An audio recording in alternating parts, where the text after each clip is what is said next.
सीताराम, जय माता दी सभी को, जय श्री महाकाल, ओम शिव नमो आदेश। तो भाई आज की इस वीडियो में मेरे पास बहुत सारे बच्चों का एक सवाल आया था कि जो ये नवरात्रि अभी आ रही हैं तो इसमें माँ भगवती को क्या भोग लगाना है। भोग के बारे में भी मैं आप सभी को जानकारी दूंगी। और कुछ बच्चे विशेष रूप से जो मेरे से सवाल पूछ रहे थे, उनका ये सवाल आया था कि माँ भगवती को हम क्या श्रृंगार अर्पण करें और सबसे पहले हमें पहले नवरात्रि में क्या करना है। तो इसी के बारे में मैं आप सभी को जानकारी दूंगी। सबसे पहले तो आपने, और बहुत सारे बच्चे ये भी बोल रहे थे कि नवरात्रि आज से हैं, कल से हैं, परसों से हैं, कब से हैं। भाई जिन्होंने 18 तारीख को अमावस्या निकाली है तो 19 तारीख से नवरात्रि शुरू कर सकता है, और जो 19 तारीख को अमावस्या निकालेंगे तो 20 तारीख से नवरात्रि शुरू कर सकता है। तो ये सवाल आप लोगों का मैंने क्लियर कर दिया है। अब आते हैं माँ भगवती के नियमित सबसे पहले हम लोग क्या करें।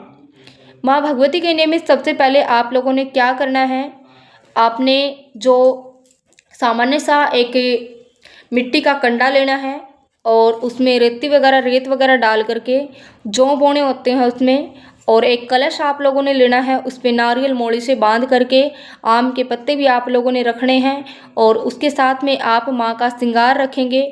माँ के श्रृंगार में आप लोगों ने क्या रखना है, खुला श्रृंगार रखना है। भाई बहुत सारे बच्चे पैकेट वाला छोटा सा श्रृंगार रख देते हैं जो 10-20 रुपये वाला आता है।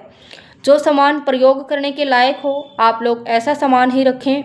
और जो सामान होता है श्रृंगार का, उसमें क्या क्या होता है, उसमें विशेष रूप से 16 श्रृंगार होते हैं। भाई जो एक जैसे स्त्री कोई भी विवाह के दौरान जो 16 श्रृंगार करती है, वही 16 श्रृंगार माँ भगवती को भी अर्पण किया जाता है।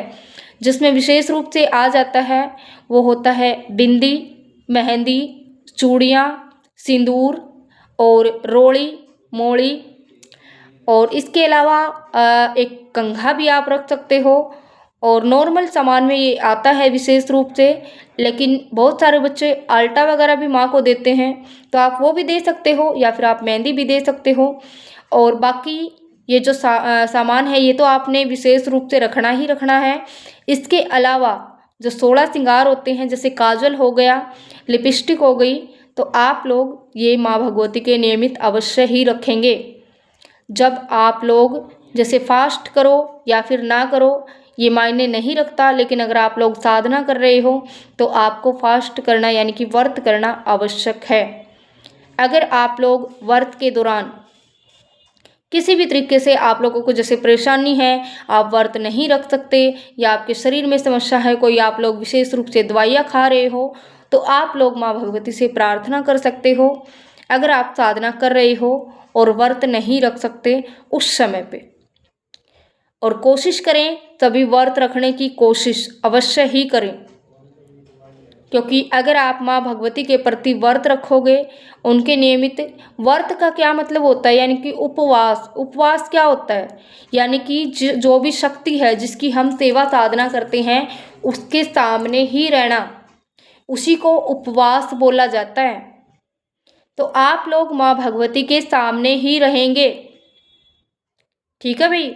और आप किसी कारण से व्रत करने में असमर्थ हैं तो आप लोग व्रत ना करें, वरना आपके शरीर को समस्या हो सकती है।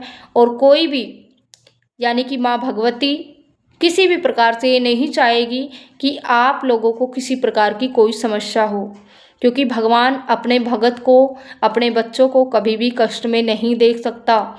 ये आजकल बहुत सारे लोग होते हैं जो उल्टा लटक करके साधना करते हैं, एक पैर पे खड़ा होकर के साधना करते हैं, खड़ी तपस्याएं करते हैं।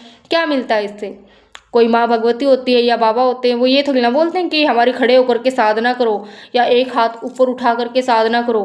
ऐसा करने से क्या होगा, आप लोगों के शरीर में समस्या होगी। ये शरीर क्यों दिया है? कुछ करने के लिए दिया है। अगर आपके शरीर में समस्या हो गई तो आप लोग क्या कर पाओगे? कुछ भी नहीं कर पाओगे। तो इससे सही यही है, माँ भगवती से प्रार्थना करो कि माँ भगवती मेरे शरीर में जो समस्याएं चल रही हैं आप इन समस्याओं को काट दो, और अगले नवरात्रि में आपके व्रत रख पाऊँ, मुझे इस शरीर में बस इतना सामर्थ्य आप देना। और इसके अलावा आप लोगों की जो भी साधना है, जिस प्रकार से आप लोग साधना करना चाहते हैं किसी भी मंत्र की, स्तुति की, स्तोत्र की या फिर चालीसा की या कोई बीज मंत्र की, तो आप लोग उस साधना का संकल्प ले सकते हैं। संकल्प लेने के लिए आप लोगों ने क्या करना है, हाथ में जल गंगा जल लेकर के आप लोगों ने थोड़े से चावल रखने हैं और 1 रुपये का सिक्का रखना है। उसके पश्चात आप लोगों ने अपना नाम, गोत्र, पिताजी का नाम और घर का एड्रेस बोल करके आप लोग जिस भी मंत्र, स्तुति, स्तोत्र, चालीसा का जाप करना चाहते हैं उसका संकल्प करते हुए कि मैं आपके इस मंत्र का, स्तुति, स्तोत्र का, चालीसा का इतना पाठ करूँगा 9 दिनों तक। आपने जो पाठ है या फिर जाप है आपका, उसकी संख्या आपने कम नहीं करनी है, आपको ज़्यादा ही रखनी है। तो आप लोग ऐसा कर सकते हो। ये हो गया आपका संकल्प। अब बहुत सारे बच्चे पूछ रहे थे कि भाई भोग के रूप में क्या दें माँ भगवती को। तो भोग के रूप में आप लोग क्या दे सकते हो माँ भगवती को, जो 9 दिन होते हैं भाई, 9 के 9 दिन अलग अलग भोग दिया जाता है माँ भगवती को।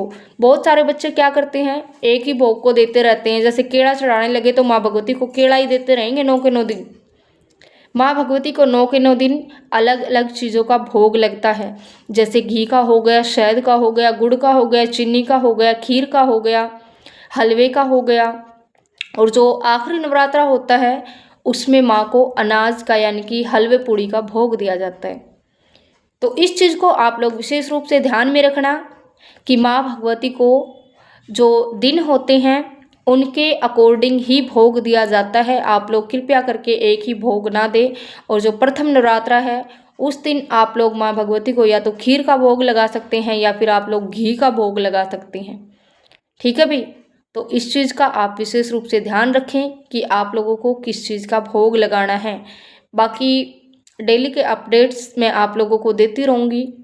9 के 9 दिनों तक आप लोगों को जानकारी मिलती रहेंगी कि माँ भगवती को प्रथम, द्वितीय और तृतीय और 9 दिनों तक क्या क्या भोग आप लोगों को देना चाहिए। और इसके अलावा माँ भगवती को 9वें दिन आप किस तरीके से माँ भगवती को प्रसन्न करके और उनके निमित्त आप लोगों को क्या करना है। और अर्जी का जो नियम है वो मैंने बता दिया है, उसके लिए मैंने वीडियो डाल दी है। आप लोग वीडियो देख सकते हो, वहाँ से आप लोगों को जानकारी मिल जाएगी। और दूसरा, आप लोगों को जब अपने ऊपर और माँ भगवती के ऊपर सबसे ज़्यादा भरोसा हो तभी आप लोग किसी साधना को करना। अगर आप लोगों को भरोसा नहीं है तो आप लोग साधना मत करना, क्योंकि जो साधना होती है, साधना के दौरान बहुत सारी परीक्षाएं होती हैं। कई बार आप लोगों के घर में ग्रह क्लेश बहुत ज़्यादा बढ़ जाता है, काफ़ी हद तक बढ़ जाता है, लड़ाई झगड़े भी बढ़ जाते हैं, या फिर कहीं चोट वगैरह का मामला भी बढ़ जाता है, या फिर आपके शरीर में भी पीड़ा हो सकती है। आपका मन जो है उच्चाटन हो सकता है, मन में गलत सपने आ सकते हैं, या फिर मन में गंदे विचार आ सकते हैं, किसी के प्रति उल्टे सीधे गंदे भाव बन सकते हैं, या फिर आप वैराग्य की तरफ जाने की भी कोशिश कर सकते हैं, या फिर आप गलत कर्म की तरफ भी आगे बढ़ने की सोच सकते हैं। आप नवरात्रि बीच में छोड़ भी सकते हैं, साधना को तोड़ भी सकते हैं। ये शक्तियाँ आप लोगों की परीक्षाएं भी लेंगी। तो इस वीडियो में मैंने आप सभी को बता दिया है कि माँ भगवती को क्या क्या आपने भोग देना है और क्या क्या आपने श्रृंगार के नियमित माँ भगवती को अर्पण करना है। तो अगर आपको वीडियो अच्छी लगी हो तो इस वीडियो को लाइक करें, चैनल को सब्सक्राइब भी करें और शेयर भी करें, ताकि ये जानकारी किसी और को भी मिल जाए। ये जानकारी मैंने आप लोगों को दे दी है। और वीडियो अच्छी लगी हो तो लाइक अवश्य ही करें और सब्सक्राइब अवश्य ही करें। इस चैनल पे आप लोगों को हर रोज़ किसी न किसी प्रकार की जानकारी मिलती ही रहेगी, शक्तियों से रिलेटेड जानकारी के लिए। ठीक है भाई, खुश रहो सभी। सीताराम, जय श्री महाकाल सभी को। ओम शिव नमो आदेश।